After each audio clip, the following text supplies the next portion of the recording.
Ben là, ici aussi.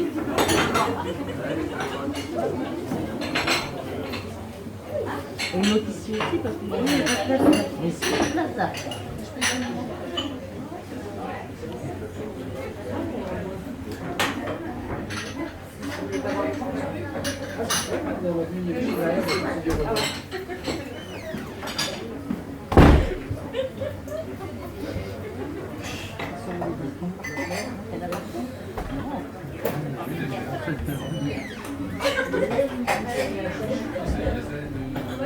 Je suis pas les enfants, c'est les grands. Je suis les adultes.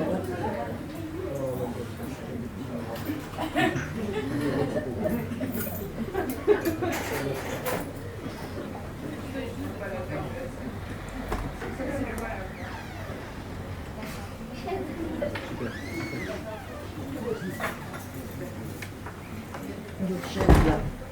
Et une autre là-bas. Il y a un tabouret qui se met là.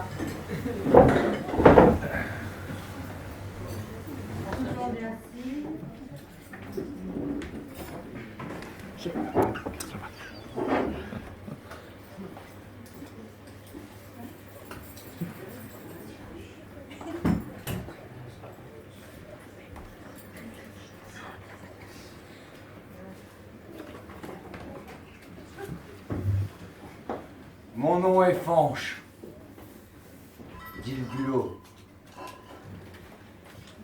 Je suis né il y a approximativement 240 ans, dans une petite cité portuaire appelée Étaples-sur-Mer, là-haut, sur la côte d'Opale. Mon père était marin-pêcheur. Mon grand-père était marin-pêcheur. Mon arrière-grand-père était marin-pêcheur. Laissez-moi vous conter ma vie. Tout a commencé une nuit claire. C'était la nuit de mon anniversaire, la nuit de mes 14 ans. Ah, j'allais devenir un homme. J'étais tranquillement là.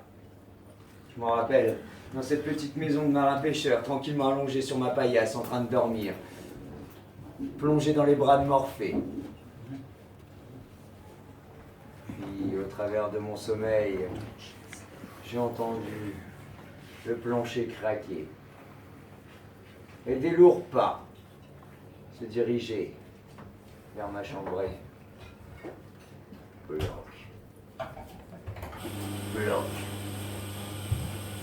Bloc. C'était mon père. Ce grand gaillard, bâti comme une armoire normande, avec des mains viriles, mais tendres et douces à la fois. Il est venu me réveiller.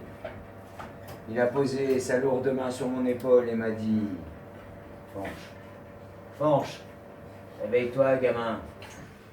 J'ai quelque chose pour ton anniversaire. Rejoins-moi sur la plage. Je t'y attends. »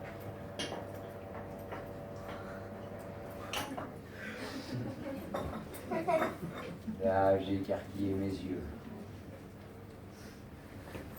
Je suis sorti des bras de Morphée et j'ai pris conscience que quelque chose allait se passer. Quelque chose d'important.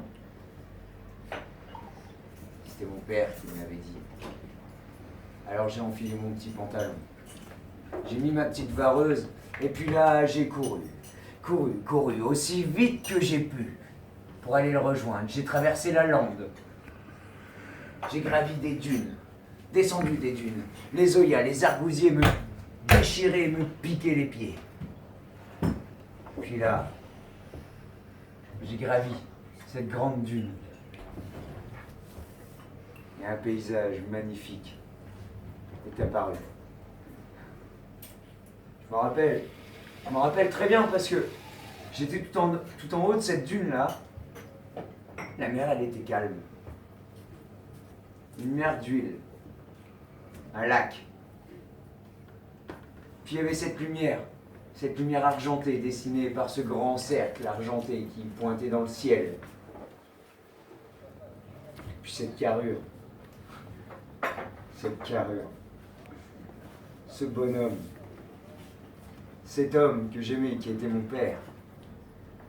Lui, il était là, dressé, à la lueur du clair de lune. Il était dressé, droit, fier comme un artaban. À ses pieds, il y avait son petit chasse-marée qu'il utilisait depuis des générations et des générations pour travailler. Il m'attendait là avec des tas de filets, des casiers. Oh, je m'en doutais. Je m'en doutais. Alors j'ai couru pour le rejoindre et là je l'ai regardé. Je fais, allez papa, c'est quoi s'il te plaît mon cadeau d'anniversaire, s'il te plaît papa. Là mon père, ce grand gaillard, ce grand bonhomme, m'a regardé droit dans les yeux et m'a dit, tu sais gamin, on n'a pas le sou à la maison. On n'a pas de grands moyens. Alors ce que je vais t'offrir pour tes 14 ans, ce sera quelque chose que tu ne pourras jamais revendre, que tu ne pourras que partager ou que d'offrir. Je vais t'offrir ton métier, ta passion. Là, moi, du haut de mes 14 ans, forcément que j'étais impatient de partager un moment privilégié avec un être cher, comme chacun. Alors je suis monté, avec toute la patience que j'avais dans cette petite chaloupe, dans ce chasse-marée. J'ai aidé mon père à charger les filets, mettre les casiers à l'intérieur. Il a retiré un sac avec le repas dedans, il l'a posé.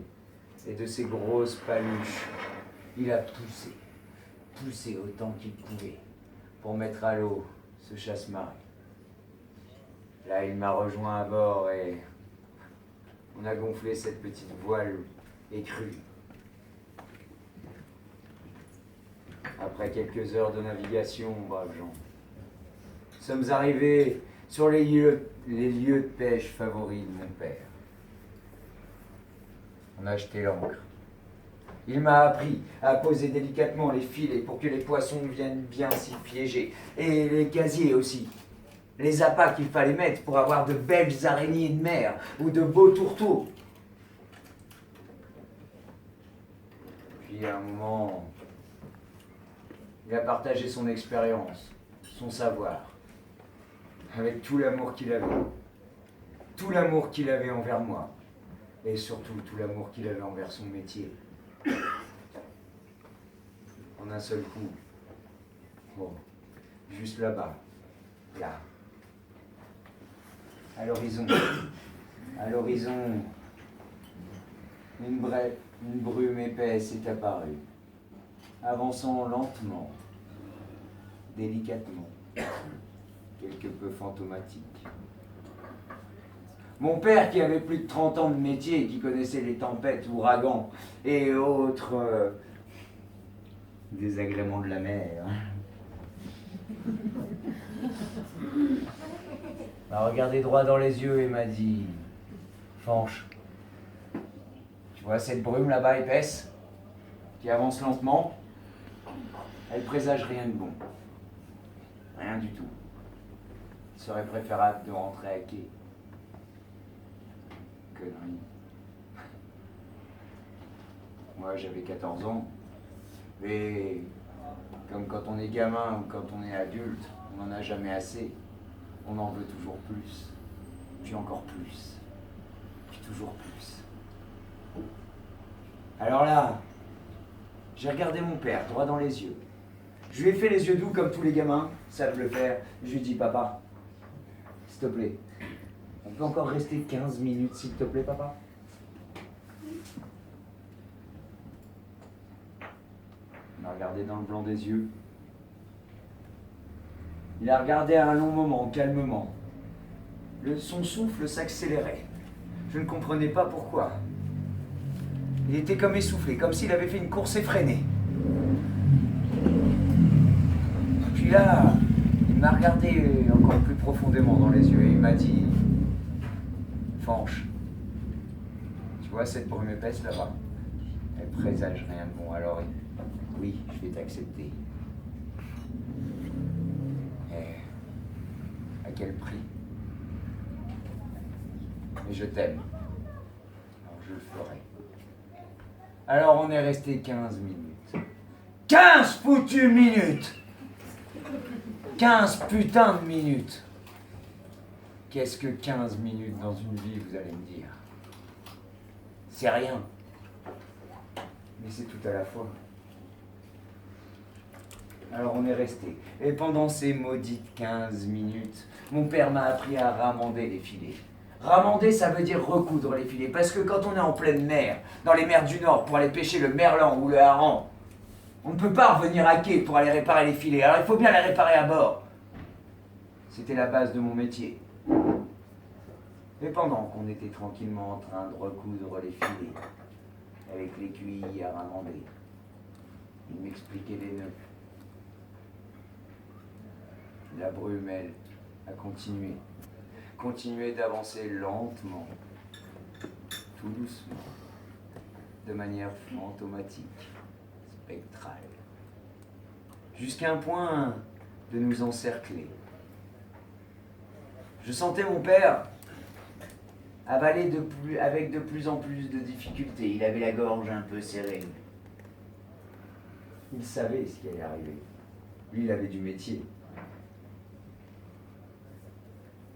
Puis cette brume nous a encerclés. A encerclé ce putain de chasse-marée. On n'y voyait plus rien.